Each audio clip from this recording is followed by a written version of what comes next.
Face the event.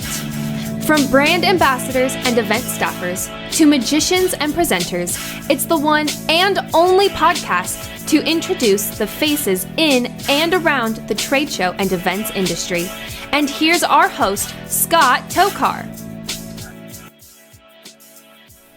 Hello and welcome to Face the Event. My name is Scott Tokar. I am your host for this podcast that's all about the world of trade shows and in-store demos and bar demos and golf course demos. If you're a brand ambassador, a trade show staffer, a crowd gatherer, if you gig for a living representing other products, then chances are this podcast is just for you. So a lot of folks that are in this business work in trade shows in corporate theater. That is, they're presenters that work on ear prompters, and they tell stories to gather a crowd and get the corporate message across. So instead of reading some boring PowerPoint slide, it's something a little more exciting. Well, that's what today's episode is all about. So we're going to speak with Steve Multer in just a moment. He's going to tell us why he calls himself a corporate storyteller instead of a trade show presenter. And we're going to talk about some of the history that went into this. As both himself and myself, we've been in this business a really long time. But before we get to that interview, we wanted to explore the world of ear prompters because it's so important in this business. So here's some tips and tricks for teleprompters and ear prompters. So in terms of tips for ear prompter and teleprompter, I would say they're both valuable to learn. In terms of teleprompter, the times that I've been asked to do teleprompter jobs have more so been for infomercials, so things that are filmed. So my only tip on prompters are you just have to really rehearse. I mean, you know they're not infallible. Everybody has stories of them going out, and you just have to know that script well enough that you can just continue through anything. Some really good teleprompting tips and ear prompting tips is writing your spiel out beforehand and saying it to yourself in the mirror, so you can kind of see how you're enunciating the words and how you're presenting, and taking some time to kind of look at yourself and recording yourself. Take your camera, record yourself doing it, and look back and kind of get your feedback from there. So those are some really good tips. So tips on using the ear prompter, or maybe secondarily teleprompter. The number one tip I have, and this is sort of a number one tip that I have for people who are new to the business and who are trying to prepare themselves to be able to perform on the trade show floor, is this. Don't make the mistake of saying, oh, I practiced my ear prompter, my script over and over again. I've got it down. I'm good. And make the mistake of sitting in your nice, quiet office at home and you just run it again and again. Man, I've got it down perfectly. I've got this. That's not what it's going to be like when you get on the trade show floor.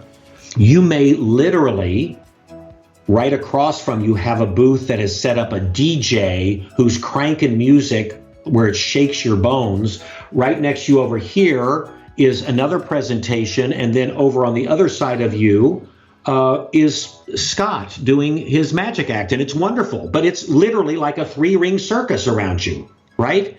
So that's not the environment you practiced in. Practice your ear in the environment you're going to be in. So if you're at home, when you're practicing your ear, turn the television on, crank it up loud, turn the radio on as well, crank it up loud. Now practice your ear and see if you can do it smoothly, convincingly, with passion.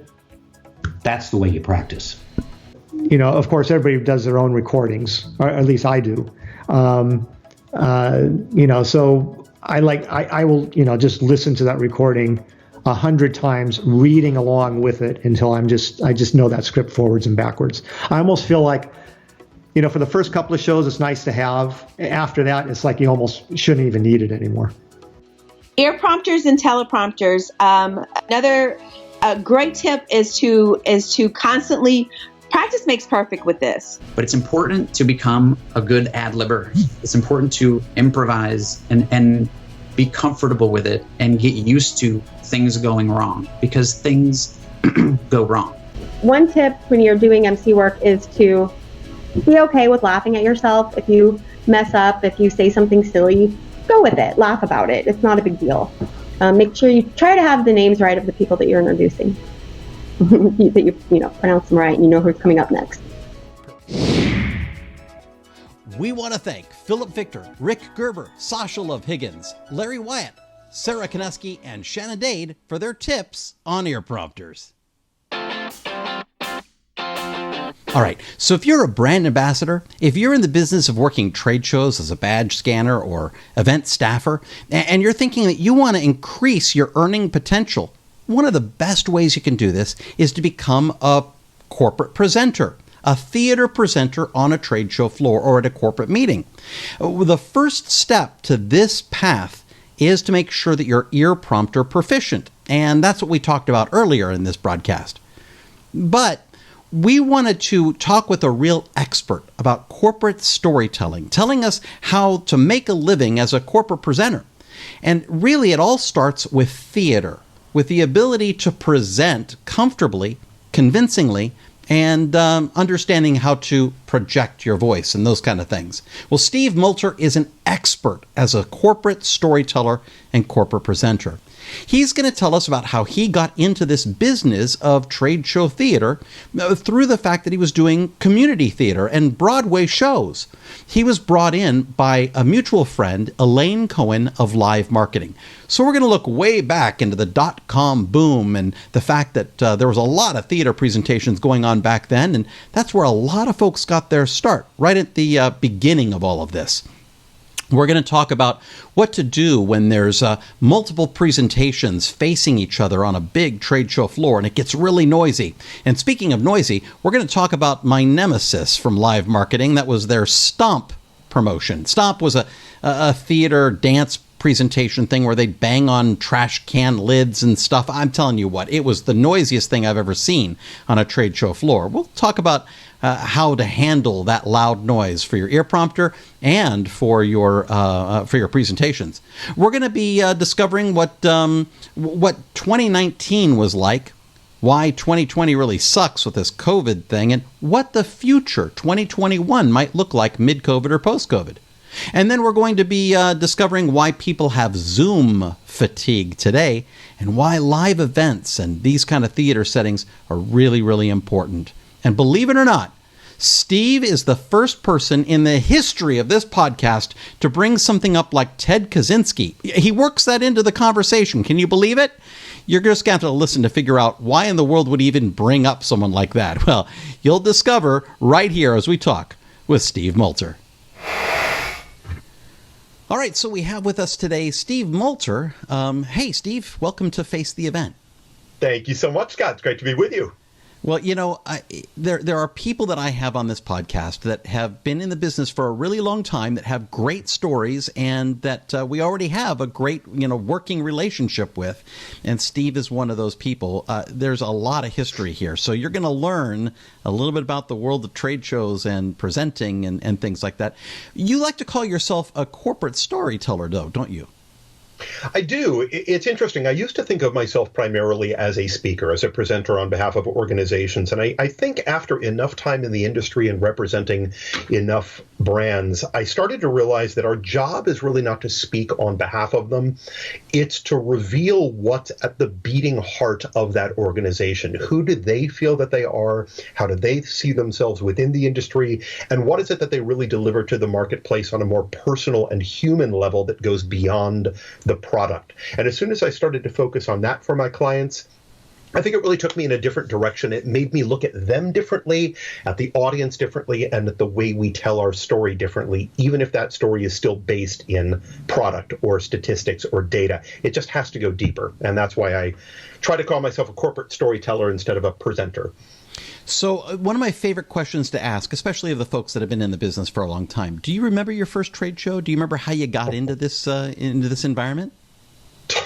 Totally accidental. So my wife, Karen, started in the industry long before I did. We were both full-time actors in the 1990s, and in 1991, my wife was doing a production of Phantom of the Opera here in Chicago, and this tiny little woman walked up to her after the show and handed her a business card. This woman's name was Elaine Cohen. Anybody in the industry will know who she was. And Elaine had a remarkable capacity, and I think either Robin or Larry has talked to you about this. She could go to see people in theater and somehow put together the idea that because somebody could sing on stage, they would also be able to speak on behalf of a Fortune company. How she made the connection, we will never know.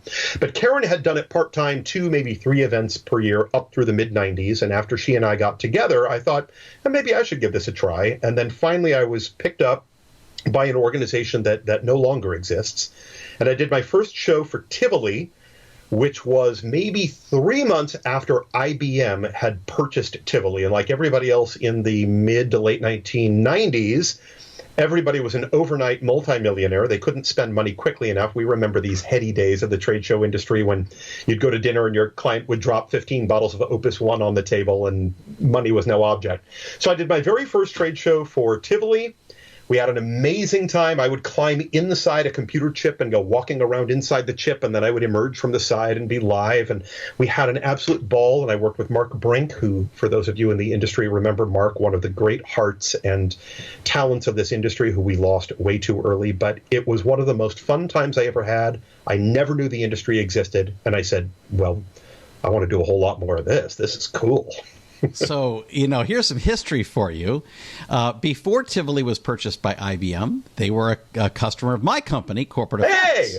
Okay. And if there's any magicians listening here, you'll know this name. Steve Cohen was working for Corporate Effects back then. And Steve Cohen is one of the most respected magicians in the world today. Has had a show at the Waldorf Astoria in New York City, and now he's moved off to another hotel. But he actually was our Corporate Effects magician for Tivoli. But that was all before IBM. So I'm glad to hear that they continued doing something live after all of that change. They did. These people were delightful. They were so kind and fun, and they made it easy, and they were deeply invested, and we were working with, I believe, MC Squared at the time on the production side, and they were fantastic. So if you're listening to us and you don't know who MC Squared is, so we're going to mention, because realize Steve and I, we're going deep into this thing. So we're insider already. That didn't take long, did it? Right. We're going to assume that many of you know a lot of this stuff already. But MC Squared is a house, a production house. They build the exhibits, and they do a little bit of other stuff with trade shows. So MC Square is what we would call a exhibit designer builder kind of place. One of so many great ones here in the U.S. Yeah, fantastic people. Still around. I did an event with them actually just about a year ago, a completely different crew than I had ever worked with before. But again, we're going back 23 years now in the calendar. So I think there's been a lot of shifts since then. So they were using MC Squared, you said? They were. And there was some big production. For my first event, I think I got fortunate on a number of levels. First of all, Tivoli had budget because, again, they had just been bought up by a large super brand, as so many people were back then. IBM was snatching up companies. Computer Associates couldn't buy them up fast enough. Cisco was just starting to snatch up a whole bunch of companies. We had a lot of organizations doing that, but they had money, and they actually wanted real production. So we had 2 presenters.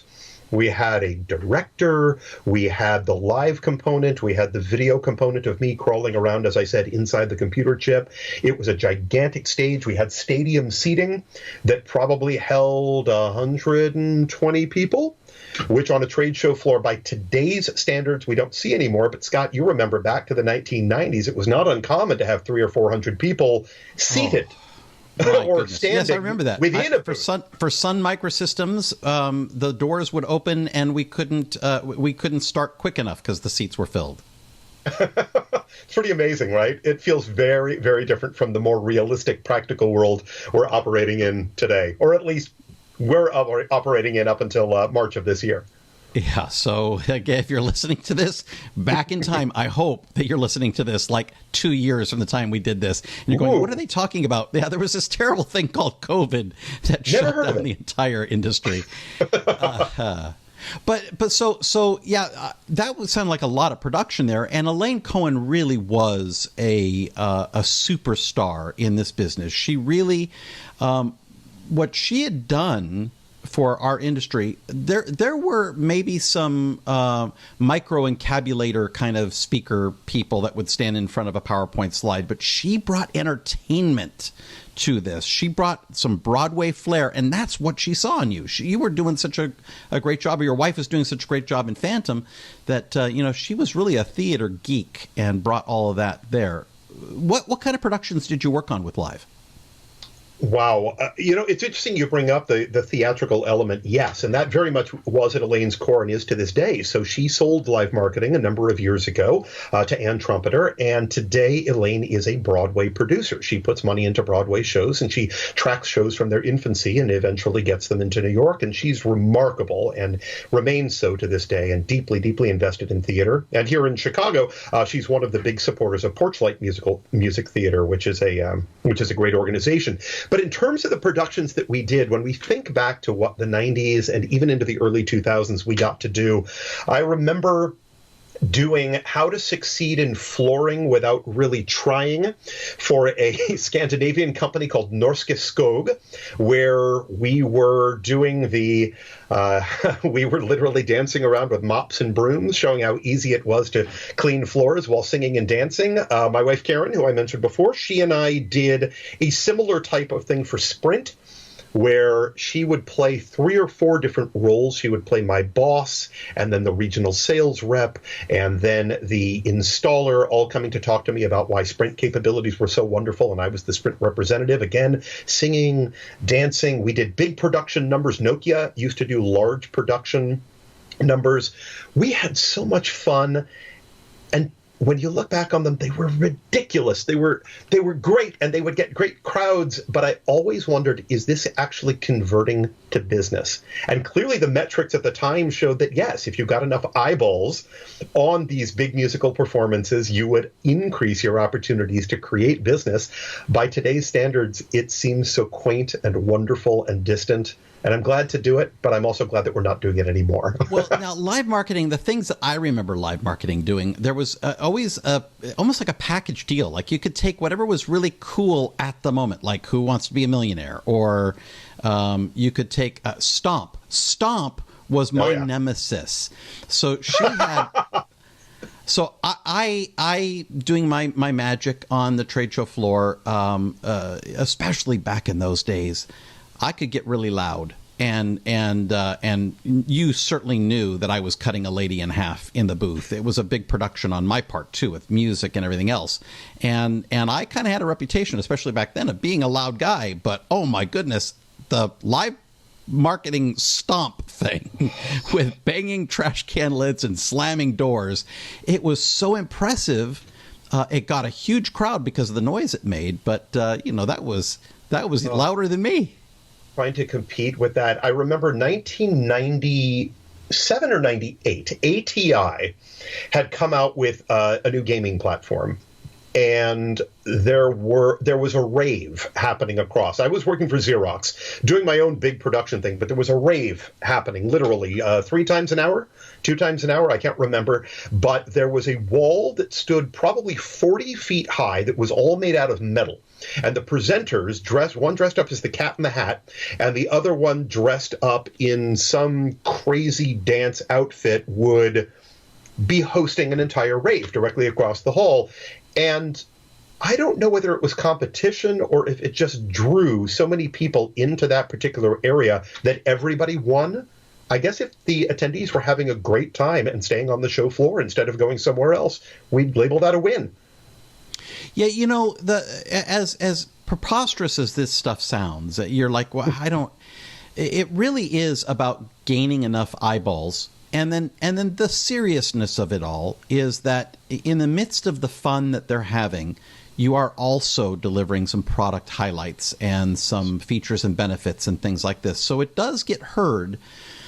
There is in sales, you learn bandwagon theory. That is, everyone's doing it. I got to jump on the bandwagon. So when you have such a big crowd, there's some bandwagon element going on there, and the entire floor is interested in hearing and being part of that company that's doing that.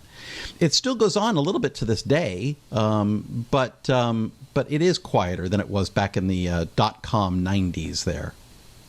Agreed. Now I think it's more when you get onto certain events, you'll get into RSA or Black Hat, one of the larger security events, or you'll go to Oracle Open World or in Cisco Live, and occasionally you'll find yourself, and Scott, you've been there before as well, pardon me, where you have 6 booths where the theaters are all facing directly at one another. So regardless of the logistics and how cooperative we are all being with each other, the audience is going to get caught in the crossfire. We have to all attempt to stagger our presentations as much as is humanly possible, but when you've got 5 or 6 of them all facing at one another, the cacophony level can get extraordinary, and sometimes the messaging for everybody gets lost through the sheer noise and the inability to focus. I tend to call it the fog. I'll hit 1:30 or 2 o'clock in the afternoon when I'm working a trade show, and on those events where it's so loud I can barely hear myself speak, I find that mentally the processing power seems to diminish, and you've got to just hunker down and focus in and try to block all of the noise out, and I feel that the attendees frequently have to do the same thing. It can't be any easier for them than it is for us. Well, I can remember working in those days with Sun Microsystems and having one of the monster-sized booths at Oracle Open World right at the front entrance. I mean, you are the star of Oracle Open World. And that 2 o'clock time frame, luckily, when I'm doing magic, cutting a girl in half, I don't use an ear prompter. So it's coming off of memory. And for the way that I present when I'm doing that is more off of a breakout, like a line item breakout. I know I have to say these 10 things within the presentation, and I'll say them a little differently each time, but cue points. The same. I call them. What's that? I call them cue points. Same Sure, situation where you try to run away from it's not really about a script. It's about getting a certain quantity of content and information out. And as long as you hit the cue points, they'll guide you along the story. Yes. So I can remember at 2, 3 o'clock in the afternoon when it gets the noisiest on a trade show floor, I actually asked, we had a full sound. I mean, we were a rock band with stacks of speakers in our booths at that time. And I said, I need a monitor. Treat me like a singer. I need to hear my voice because I don't know if they can hear me out there. I can't hear over all the cacophony with all the speakers we have. I don't know if they can hear me or not. I need the confidence there. So, boy, let's bring back the 90s. Let's do that again. That was so much fun. It was so much fun. And again, the money, it just flowed. And I don't even know that any of us, we're all so much older now and we're more mature, hopefully, and our businesses are so much farther along. But I think for so many of us who are in our general age bracket, we were getting carried along on that wave. I don't think we really knew what was happening. I think we were just enjoying the ride, having a ball doing it, hoping to do more and more of it, being outrageously social. And I think maybe, I don't know if it was by 2002, I don't know if it was what happened in 2005, I don't know if it was the economic downturn in 2008 and 9, something seemed to sober the industry up.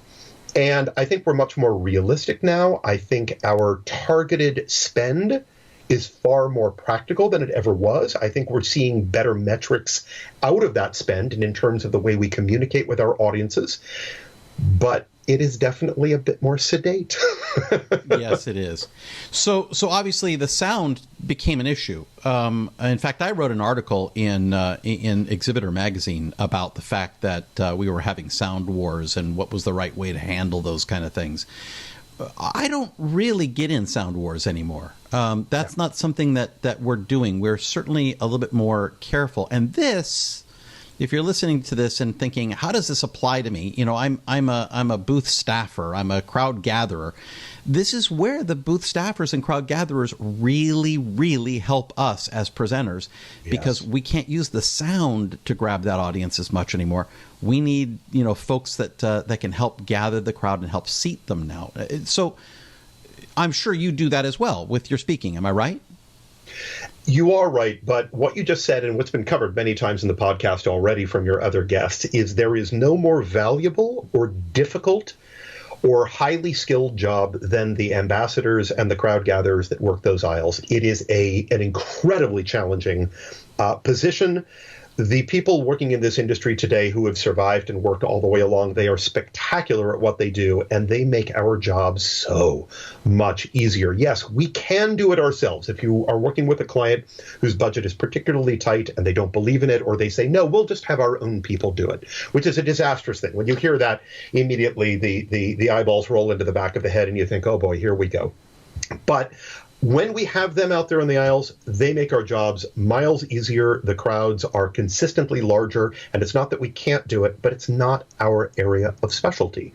We do what we do, they do what they do, and it's the combination that creates that powerful 1-2 punch that really ends up paying off for the client and for the audience. It's a bargain at 10 times the price. And while we're doing a presentation, whether it's a tightly scripted presentation or, you know, the quick outline of what you need to say, I'm so focused on getting that message across and doing my job on stage that it's difficult to say to somebody as walking by, come on in and sit down.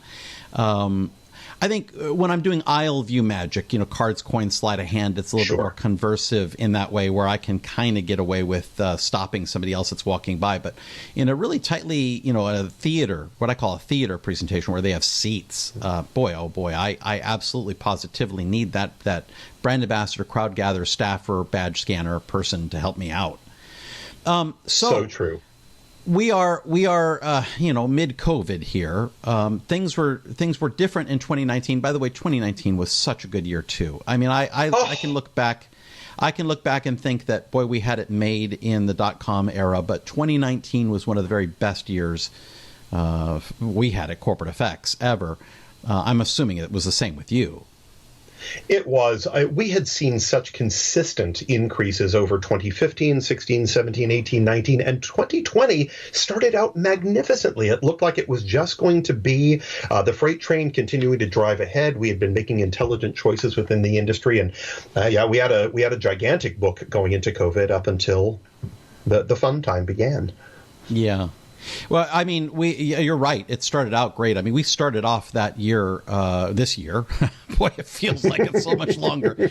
We started off 2020 with CES and having American Express. We had 4 individual booths with magicians in it. I mean, what a great time. I mean, and, you know, for me to have that many magicians on one trade show floor meant that, you know, the evenings became kind of a jam session for us. It was really quite fun. But let's not dwell on losing that. Let's look forward a little bit here, Steve. Okay. What is your, you're not a magician, I am. So your predictions don't carry the same they don't expectations that mine my magic 8-ball does not match up to your real crystal ball. Everyone expects me to have the answers. Let's ask you in reality, what do you think is going to happen here? All right, so we have talked before. We have certain groups that we all are a part of that are a mix of groups of presenters of different types and groups of producers. And we have been getting together all throughout COVID to discuss what we think is going to happen and all prognosticate out based on the evidence of the day. I am actually more in your camp. I think I'm a bit more of an optimist than I am of a pessimist. And I don't look at that optimism as being connected to the industry or to individual marketplaces. I look at it based on human nature. And what we know is that the death of the trade show has been trumpeted for 30 years. We have heard it again and again and again. We heard it following 9/11. That's the end of trade shows. People won't fly. They won't gather anymore. It's not going to happen. We saw the onset of virtual presentation begin to kick into gear where you could attend a trade show booth or an entire event virtually. It started to really build up through the mid-2000s. Then following the financial crash in 2008, people said, well, that's it. Now nobody's going to go anymore. We've heard it again and again. Humans do not evolve that rapidly. We like to think that we are far smarter than we are. We evolve at a very slow pace. We like to be together. We like to be face to face. We like to be in a room sharing stories, sharing a cocktail. There's that old adage that more business gets done at the urinal than gets done actually in the boardroom or in the back room. We want to be in a space with one another and look each other in the eyes and develop relationships before we spend. We speak to each other's hearts and personalities before we speak to each other's wallets. The trade show ain't going anywhere. We are going to have a hybridized approach. I think for the next, realistically, 2 to 4 years, we will see a highly hybridized approach because technologically, a virtual event is far different than it was 15 or even 20 years ago. We can communicate better, but it's still not the same as being in the space. People already have massive Zoom fatigue now, and we've only been in this thing for 6.5 to 7 months. Talk to us again in a year. If people have to continue on the Zoom world, it's not that they want to give it up, but we're all looking forward to traveling and getting back together. The travel industry is already estimating that by summer of 2021, we will see the largest quantity of travel in our history because people are desperate to get out of the house and hit the road and go see things and see one another. Sign me up for Hawaii right now. I'm ready to Amen. go. And they're starting to open up in Hawaii. I'm looking at French Polynesia right now, and I'm looking as early as December or January because I can go to a nice, remote, beautiful little island, and as long as I can stay safe across that plane ride, we want to get out there. So I'm with you. The trade shows, they're going to be different for a little while within 4 to 5 years, unless we get COVID-23 or COVID-25 coming at us, which very well could happen if we keep chopping down the rainforests and eating bats.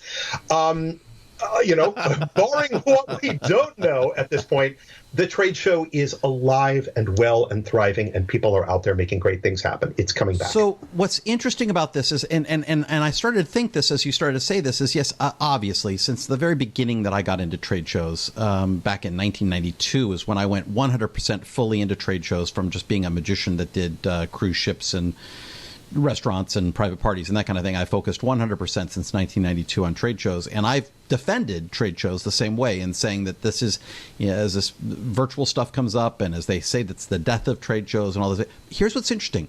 It just happened. We have the death of trade shows. Everyone is now suddenly pulled out of it, and everyone is craving it.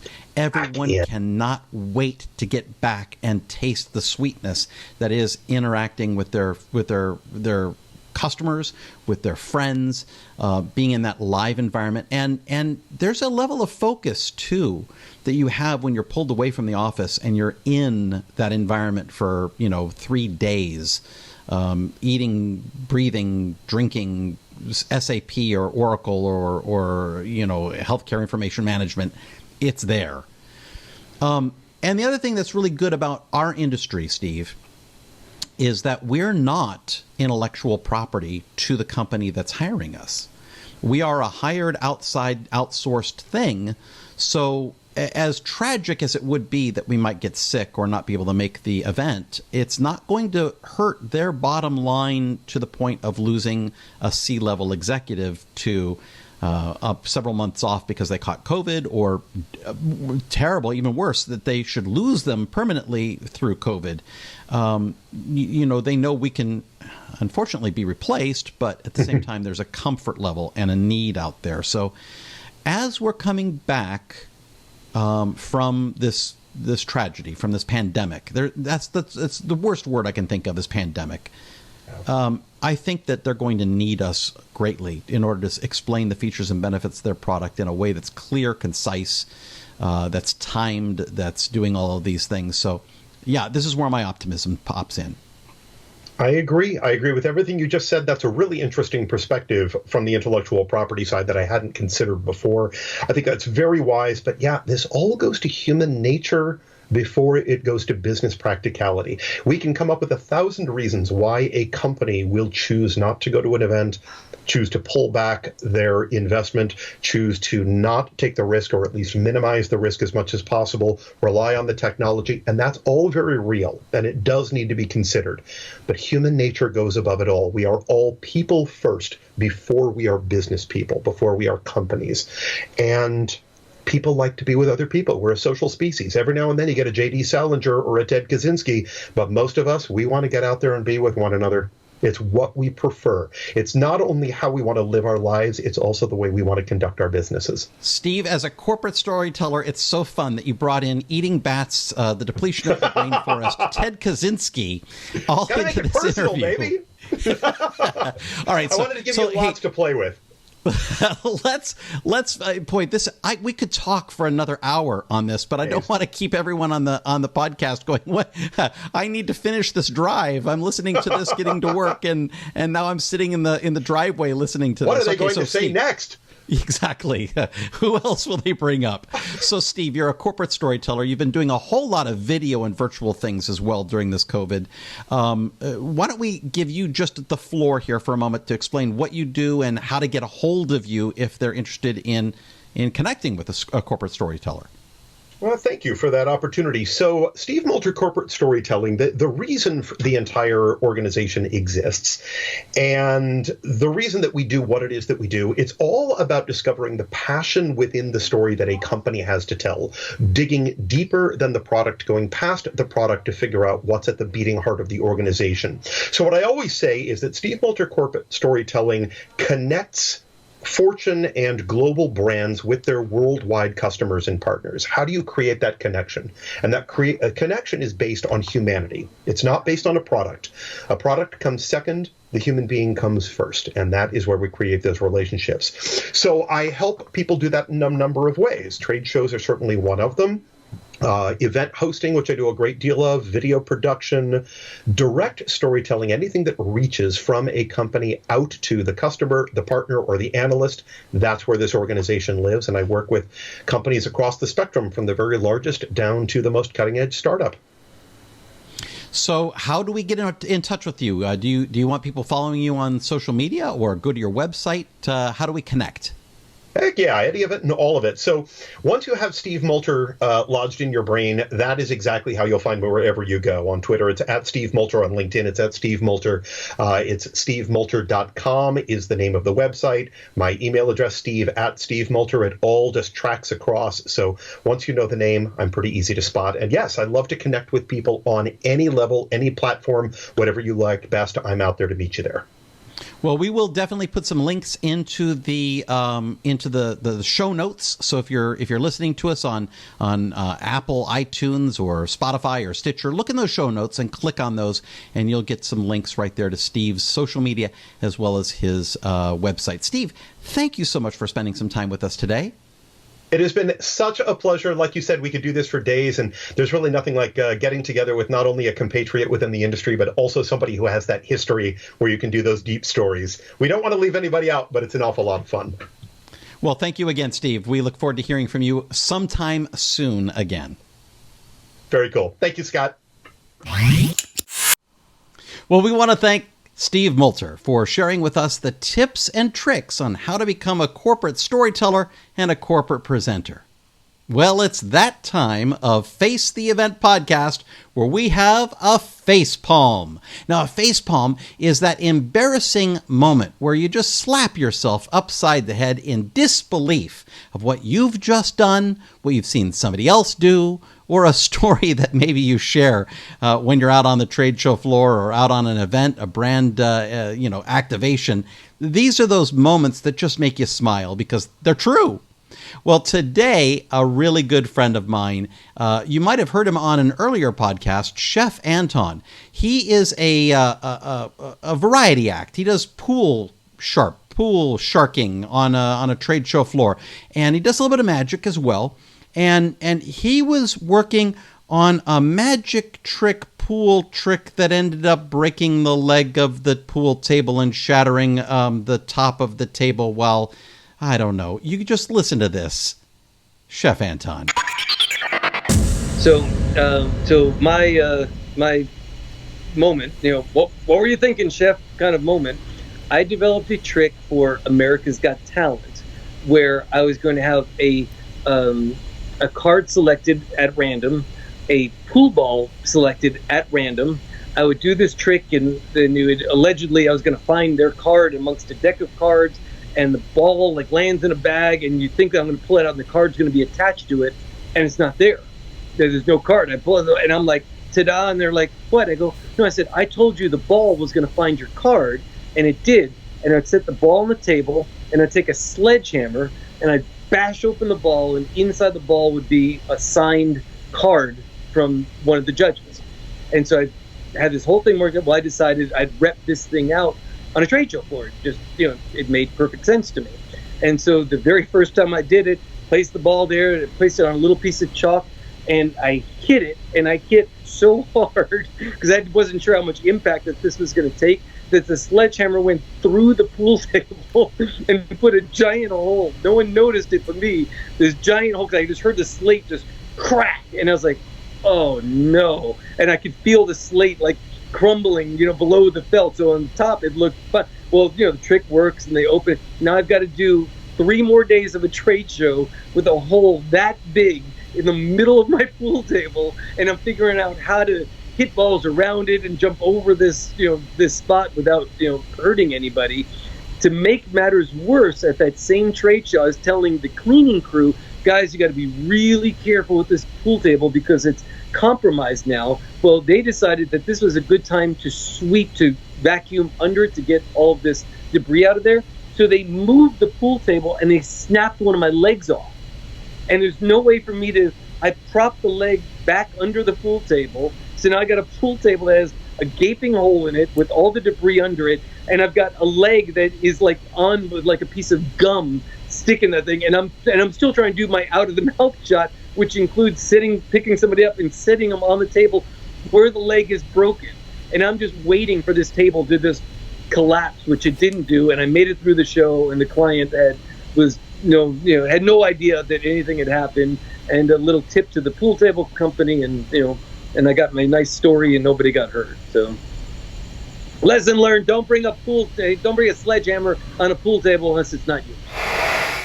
We want to thank Chef Anton for sharing with us his facepalm today. Well, it's that time. It's the end of the show here on Face the Event. But next week, oh my goodness, I have a special for you. Next week's special is a haunted, spooky, scary Halloween special. We have an entire episode of face palms and stories and events that have happened that'll make your skin crawl.